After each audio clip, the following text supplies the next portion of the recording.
Welcome to Partners for Advancing Health Equity, a podcast bringing together people working on the forefront of addressing issues of health justice. Here, we create a space for in-depth conversations about what it will take to create the conditions that allow all people to live their healthiest life possible.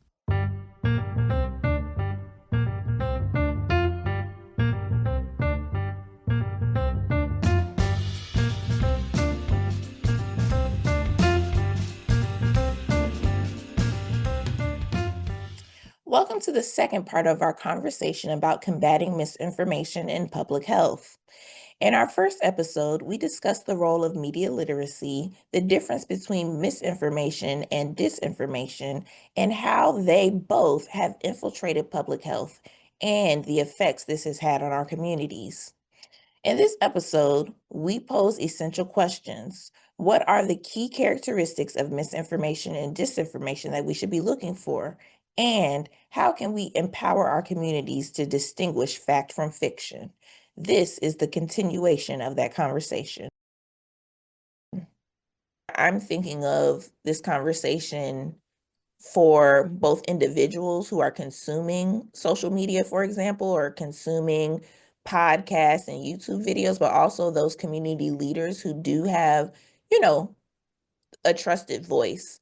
And so I'm wondering, when we're thinking about both the individual as well as the community leaders or community leading entities, how can we let them know what are some of the common hallmarks of misinformation? So I guess my question is twofold.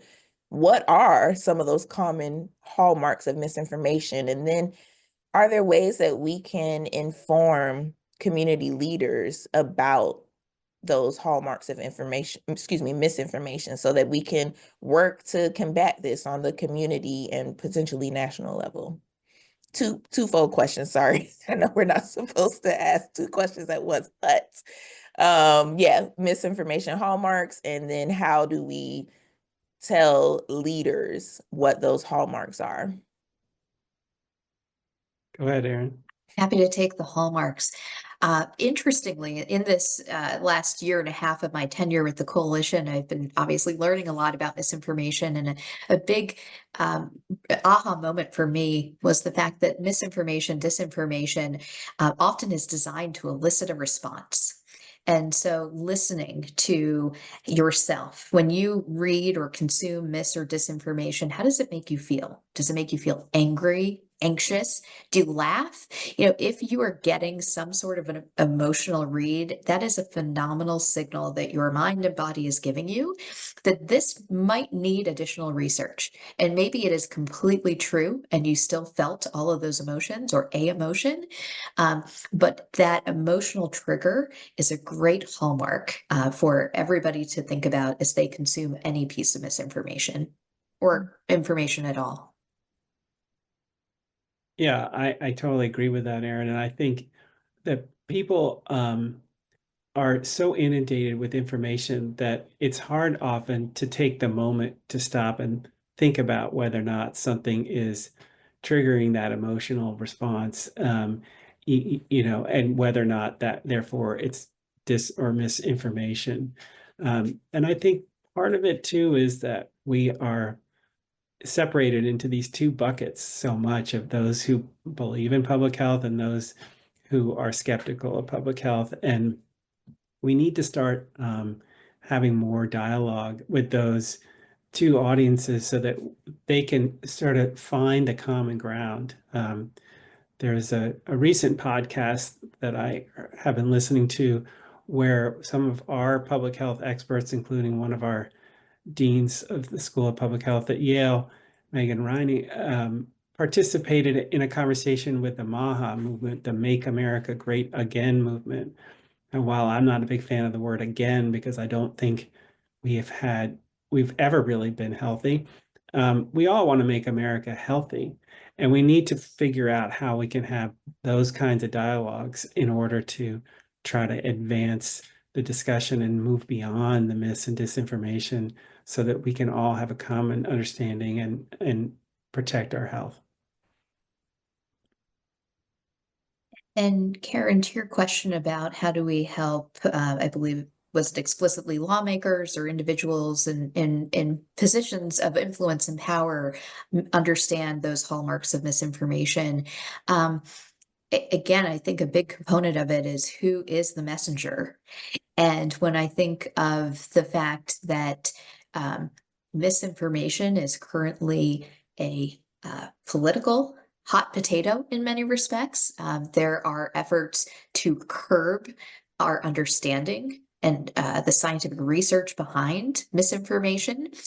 There are threats that anytime a individual is countering misinformation with fact, that it is an affront to the First Amendment of the person and their free speech, who's free to share mis and disinformation. And so, oftentimes I think even just using the word misinformation can be triggering and may make people shut down. There could be people who see the name of this podcast and think it's about misinformation. I'm not going to listen. It's misinformation. Look at the people who are speaking. They are spreading misinformation. And so, how we get back to, a form of communication that builds ground, that is not explicitly pointing to, if you're speaking, it's misinformation because of my own personal bias, but helping people to identify. And again, back to your question, Karen, about who are the leaders to help kind of build the charge against misinformation. I think it has to be every consumer of information to say, do their own diligence, do their own work, and to call out misinformation when we are seeing it from, in particular, significant institutions in this country. I was thinking, in my mind, when I was thinking of the leaders, I was really thinking more like community leaders, actually, like pastors, or, not everybody is religious. So, the influential person in your neighborhood. I live in a neighborhood that's a very long-standing neighborhood that has a lot of older people.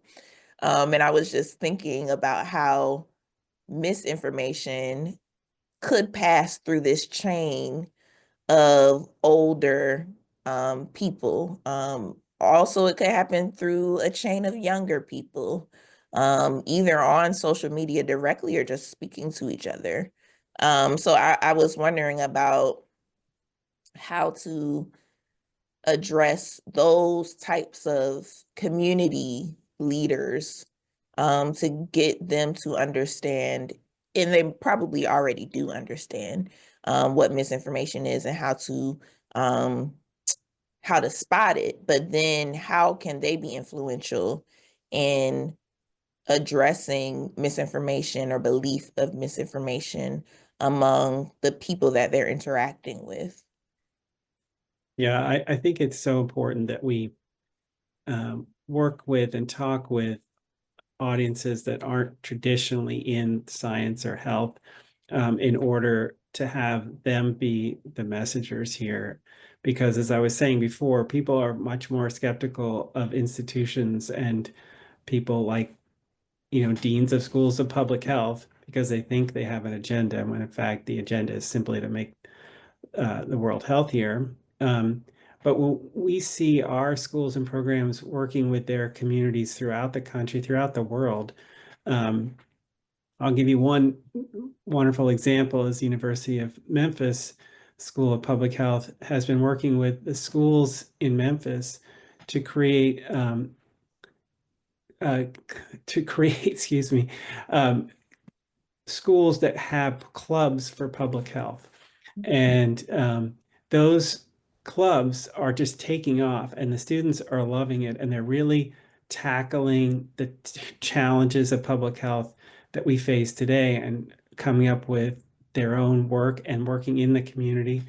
And so we're hoping that that generation of folks who've gone through those clubs will become the spokespeople on behalf of public health in the future.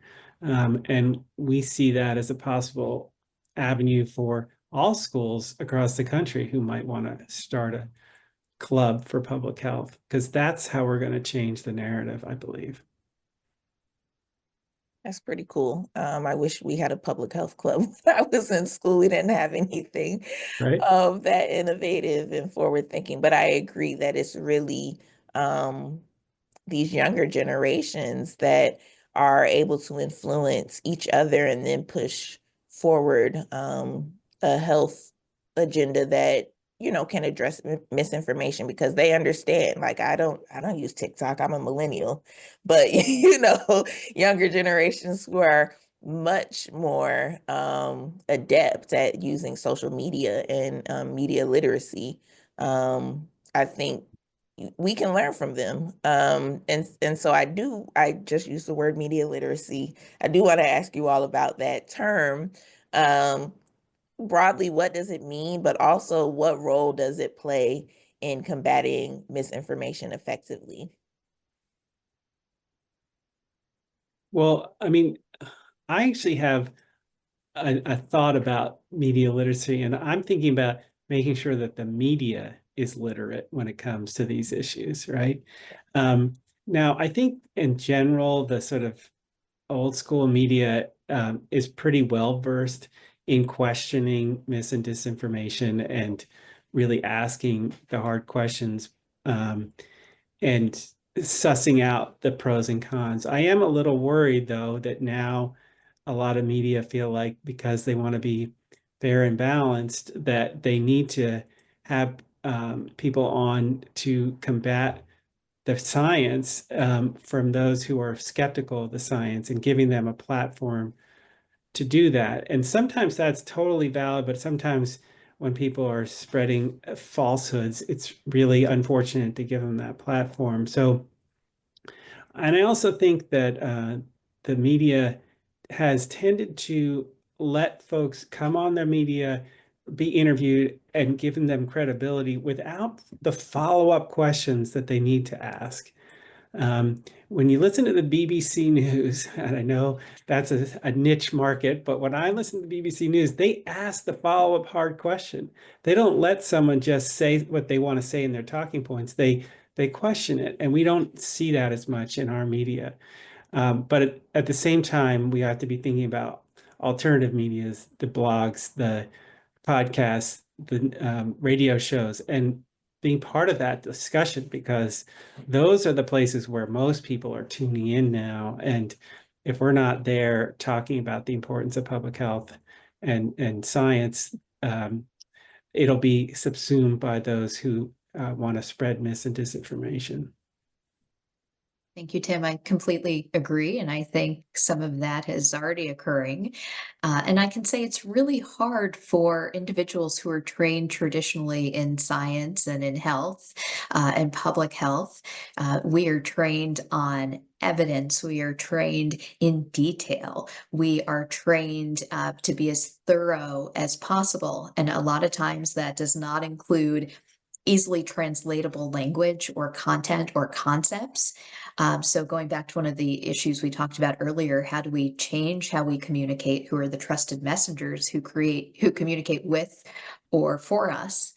But then also, back to media and media literacy, I think a component of this also is health literacy. How do individuals understand health information? And having health literacy, whether you're a journalist working in traditional or non-traditional media, or a patient or consumer of health-related information and content, health literacy is critical. And again, like we discussed earlier, science is always evolving. So what health literacy looked like and our understanding of health and science 2 decades ago is different than it is today. It'll even be different than it is 5 years, 10 years from now.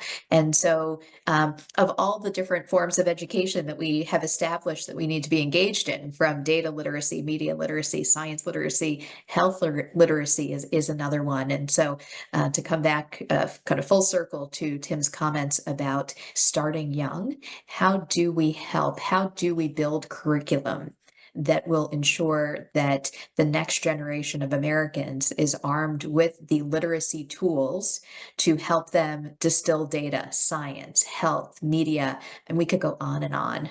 But I think education is critical. Thank you both for those comments. They also made me think, and particularly, Tim, your discussion of the BBC and how their reporters, ask lots of follow-up questions. I, listen to the BBC when it's on my NPR station, my local NPR station. But it made me think of what Aaron mentioned earlier about emotions. And I meant to ask this, but Tim, you also said something that alluded to like emotions, but really you were talking about belonging and how some misinformation messages can like confirm something for people. And so just thinking about I'm really asking about how misinformation not only can raise emotions and like you said, Aaron, that's a way for you to be like, hey, is this misinformation? Is that's a way for you to sort of think that you should be potentially questioning this information. But I wanted to ask about when the misinformation and or disinformation actually can cause a person to have their beliefs confirmed or their sense of belonging to some potentially outside group confirmed, like their skepticism. This is really what I want to ask. Sorry, this is the question is coming to me, okay? But I could see other people asking this question, so I'm gonna ask it. When someone or a group's skepticism or mistrust is confirmed by a piece of misinformation and disinformation, it's pretty logical that they'll believe it, right? So my question is, how do we as public health professionals, public health institutions, as well as media, whether it be the BBC or podcasters, how do we deal when the misinformation or disinformation confirms the skepticism or mistrust that people might have in public health? Sorry, it took me, like I said, it took me a long time to get there, but that's the question I want to ask. Yeah, no, it's fine. It makes me think of a few years ago. I got into a taxi in Texas, and I was talking on the phone about vaccines, and then I got out the phone, and the Uber driver was saying, "Well, I don't believe in vaccinations." And I said, "Oh, that's very interesting. So, why don't you believe in vaccines?" And he said, "Well, I've been doing my own research on the dark web, and it's confirmed that it's actually worse for you to get the vaccination for COVID than to not get it." And he felt like he had done his research in order to determine that. And so in his mind, the disinformation that he was gathering on the dark web was confirming his view and putting him at risk. I came home from that trip and promptly got COVID, and maybe incorrectly, but assumed that it was the young man who was driving me who didn't get the COVID vaccine because it was so prevalent in Texas at the time. So it really can have a deleterious impact on one's health if you're not able to see the other side of a potential argument and believe it. And we're getting to that point where if you can't trust in the science and public health and for your own good, maybe you're not going to believe anything going forward. And we really have to prevent that from happening in order to make sure that people can build enough trust to get the care that they need and not worry so much about things that aren't real. And Tim, that's such a powerful story. And part of my reaction to it is I could completely imagine your Uber driver believing that everything we're saying today is disinformation or misinformation. And it goes back to the polarization of the country, the fact that there is ample opportunity to confirm whatever it is you might want to be confirming on whatever topic. You can find a source on the dark web, the non-dark web, the real web, who knows what you call it. But I think a really important element, and I was thinking about this in the context of your remarks, Karen, is from the professional side, from us here in the science, public health, and health side, to build that level of not just listening, but humbly listening, recognizing that there will be people who will not agree with us, who are skeptical of us, who believe we are those who are spewing disinformation. And how do we ensure that we don't separate and part ways in ways that will never be able to pull individuals back into trusting us? Again, it could be about a vaccine. It could be about so many different elements of the health and science ecosystem. But in the event that we have another public health emergency, what can we, and this is the role of our coalition, how do we build and ensure that we are trustworthy enough so that when we need the public, whether it's us communicating or a trusted messenger on our behalf, that the public can hear us and at least see some element of trust in us to believe what we're saying so that we can get through a public health emergency in the future.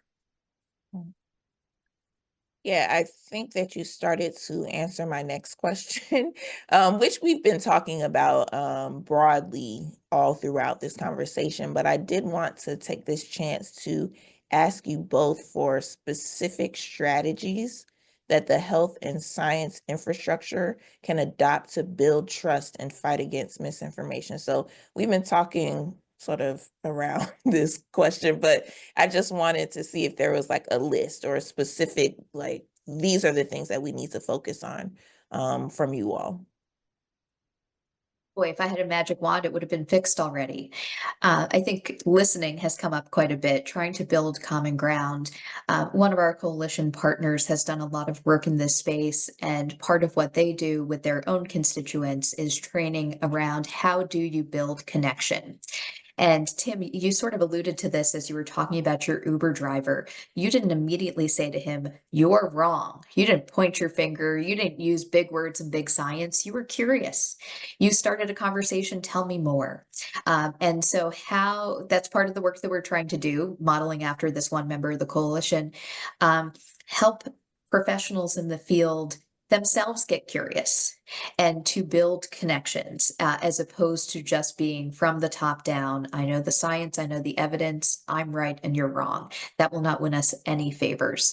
So that I think is one of the most important tangible steps on a daily basis that professionals from health and science can be doing, not just with their patients or with individuals who they interact with professionally, but that starts with your neighbors. That starts as you're sitting in an Uber. That starts on a soccer field between parents watching a soccer game. And so the empathetic listening, working towards building common ground, recognizing we might disagree.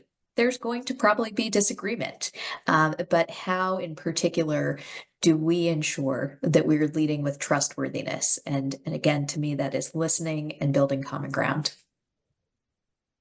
Yeah, I agree with all that. Active listening, I think, is the most important way to interact with folks who you might not agree with, so that you're really trying to hear them and not trying to convince them. You want to make sure that you're listening to their perspective, and then, obviously offering your own perspective, but in a respectful way.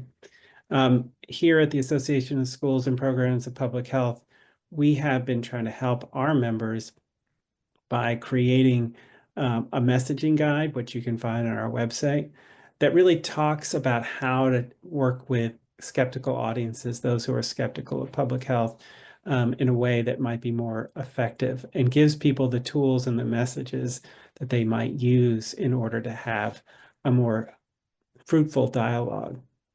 I also highly recommend The Road to Wisdom on Truth, Science, Faith, and Trust by Dr. Francis Collins, which came out earlier this year, which really looks at better ways of communicating and maintaining the trust in science and health.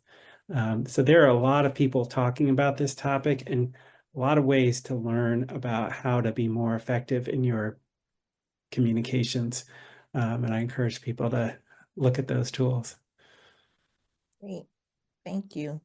We've sort of been talking about people sort of in two different groups, like skeptics versus non-skeptics, people who trust and people who don't trust. But our project Partners for Advancing Health Equity at Tulane, it's really a national collaborative, and we bring together different sectors like academia, philanthropy, the private sector like business, government, and community organizations.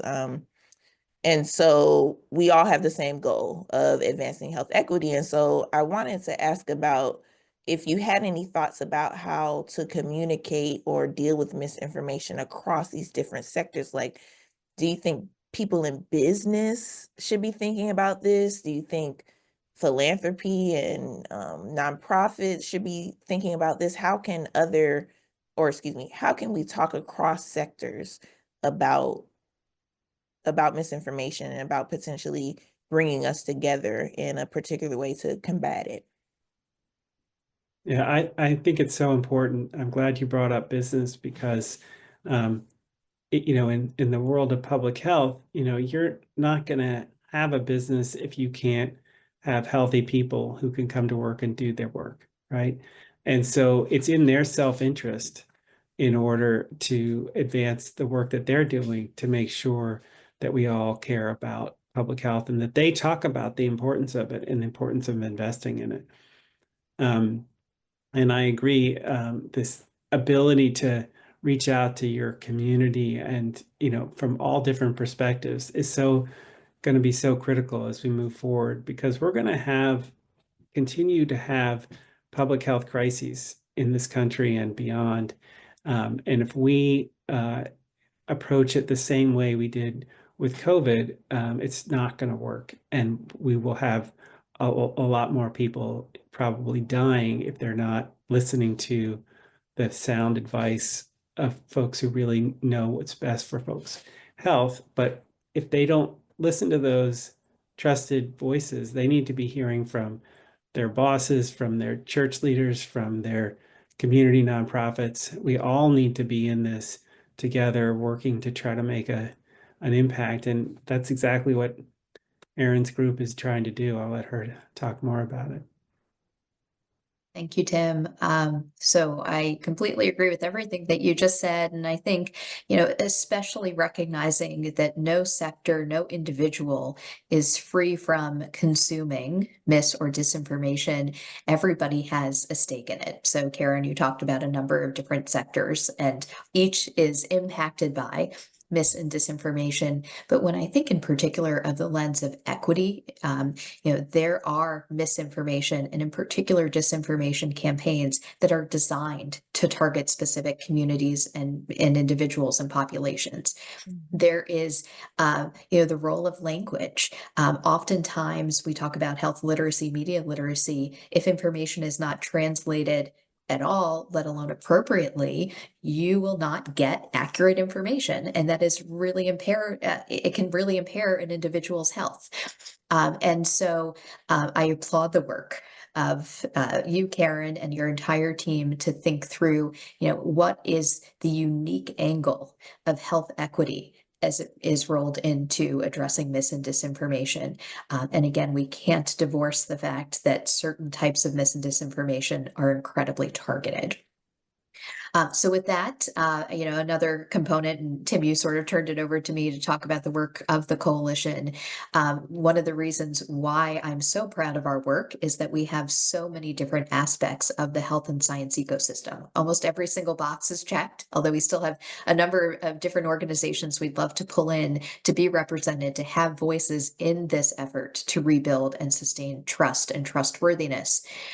It is imperative to us that we ensure that our work is relevant to all people. And again, I think part of what got the field into this conundrum is the fact that we know the language from a scientific perspective. We know the evidence. We're confident in the work that we do on behalf of delivering health and scientific innovation and public health to the American people, but we just can't effectively always communicate it. So through trusted messengers, through ensuring that those trusted messengers reflect individuals of all walks of life in this country is imperative in our work and is a central component of what we do. I, it's interesting that we have not used the term health equity up until now. But I think we're trying to, at least for me, trying to get sort of this basic lay of the land and understanding of misinformation and disinformation, but really of primary concern to me, as a scholar who focuses on race and Black health, is misinformation, like you said, Erin, that is targeted toward particular groups. And I think that we probably could think broadly. You mentioned language, race, ethnicity, particular groups, but we could potentially also think like within those groups, maybe geographically. Tim, you mentioned the program at the University of Memphis. I'm thinking about, some of the ways in which Memphis is being targeted for environmental pollution with AI data centers. We're also having that in Louisiana, where they're trying to build these, data centers that will pollute our already polluted environments, but how misinformation and disinformation can be targeted toward particular groups. And I'm wondering, what are specific ways to combat that? Yeah, I mean, I think the real tragedy is when specific groups who are more vulnerable to, let's say, an environmental impact because of where they live,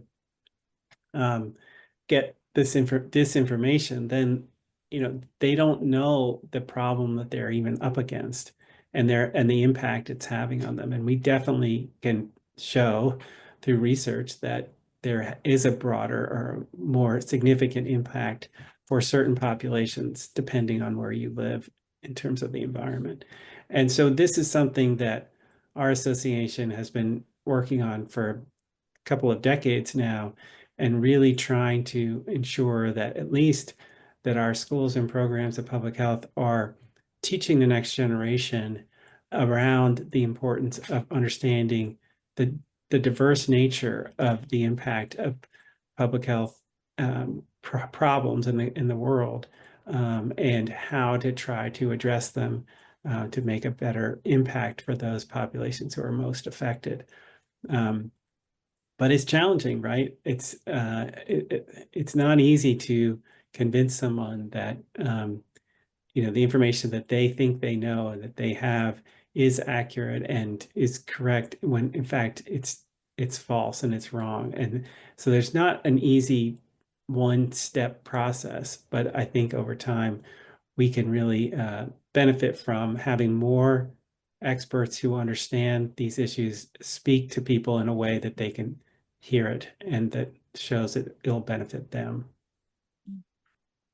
Tim, I don't disagree with anything you said. I think a critical linchpin here is trust, and recognizing that there is a real earned distrust based on not just historic but current action. Mhm. And well, again, I agree with everything you said, ensuring that we are still seen as, or we can be seen as, a trusted voice, a trusted messenger, us in the fields of health and science, are imperative.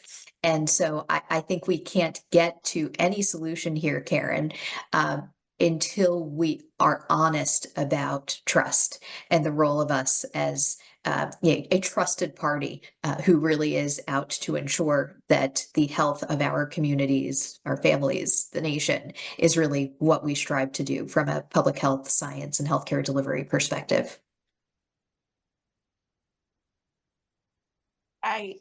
So some people might think that this is kind of a dire conversation. Like, we pointed out a lot of like issues and sort of negative things, but I'm a firm believer that if you don't have hope, you die, right? Like, you can't, only the most privileged of us can only focus on the negatives, right? We have to be focusing on future thinking and forward thinking. And so I think in closing, I want to ask you all,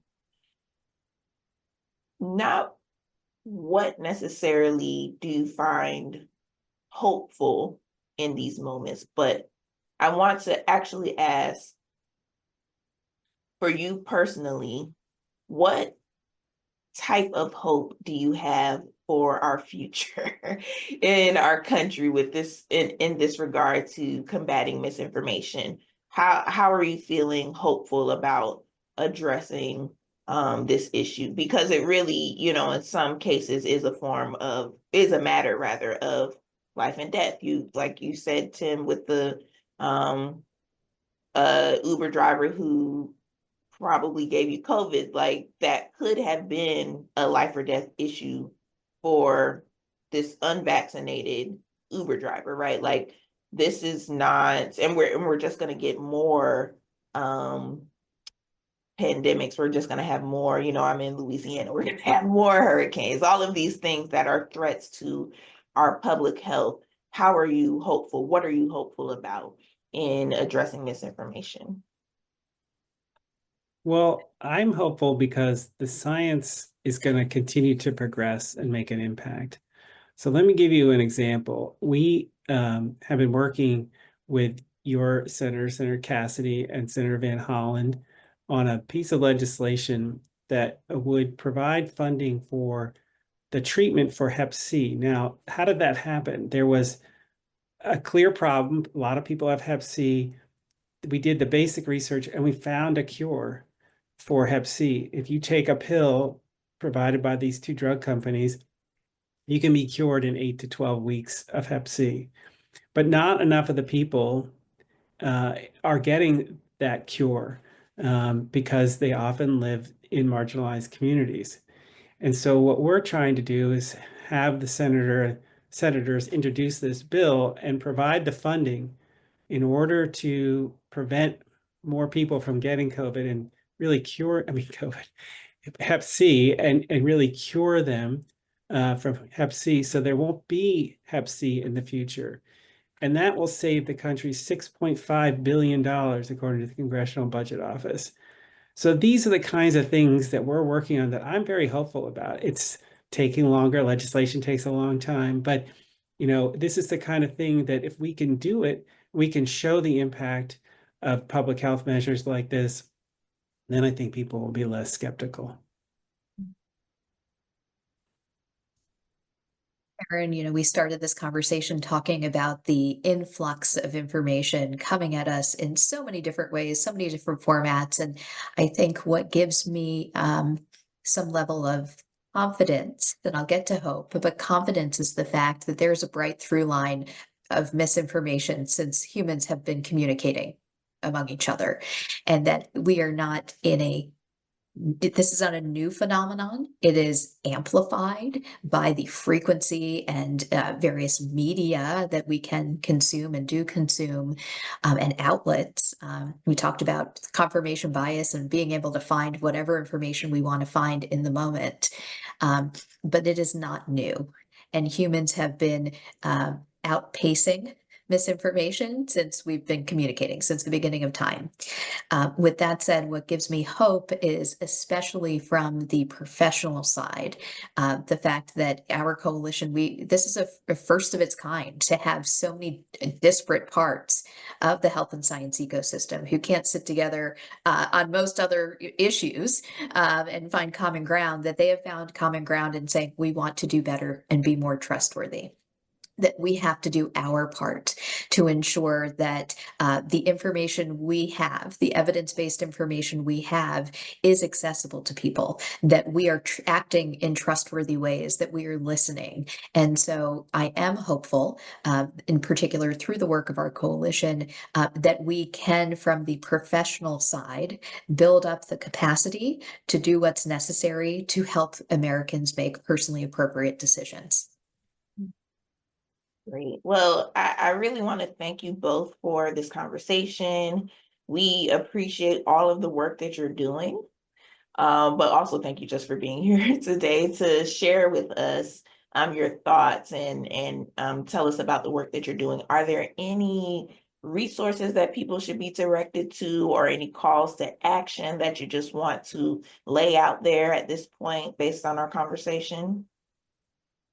Well, I'll give a call to action. I hope anybody who's listening to this podcast is in touch with their members of Congress around the importance of funding the NIH, the Centers for Disease Control, and other public health agencies that are really protecting all of our lives and also providing important information for people who need it. And if Congress hears from everyone that this is a priority, it will be it can make a big impact. And you can find resources on our aspph.org site related to all of this. But I urge everyone to be speaking up right now so that we can prevent some of the major cuts that are potentially coming down the pike. Yeah. Thank you, Tim. I would say from a resource perspective, our website, the coalition's website, trustinhealthandscience.org, is a resource for both consumers and patients. A lot of the content is built towards health literacy, a concept we talked about today, as well as resources for professionals related to communicating in trustworthy ways, acting in trustworthy ways. And so feel free to go to our website. Thank you. Great. Thank you both. Thank you, Erin, and thank you, Tim. And of course, thanks to our listeners. We hope you found this engaging, and we look forward to having you tune into our next episode. And if you have any thoughts or comments to share, be sure to post them on our podcast page at Spreaker.com. Thanks for listening. Thank you for joining us for this episode of Partners for Advancing Health Equity. Be sure to visit our website and become a member of our collaborative at partnersforhealthequity.org. That's partners, the number 4, healthequity.org. Follow us on your favorite social media platforms and be sure to subscribe wherever you enjoy your podcasts. Partners for Advancing Health Equity is led by Tulane University Celia Scott Weatherhead School of Public Health and Tropical Medicine, is part of the Tulane Health Equity Institute, and is supported by a grant from the Robert Wood Johnson Foundation. Until next time.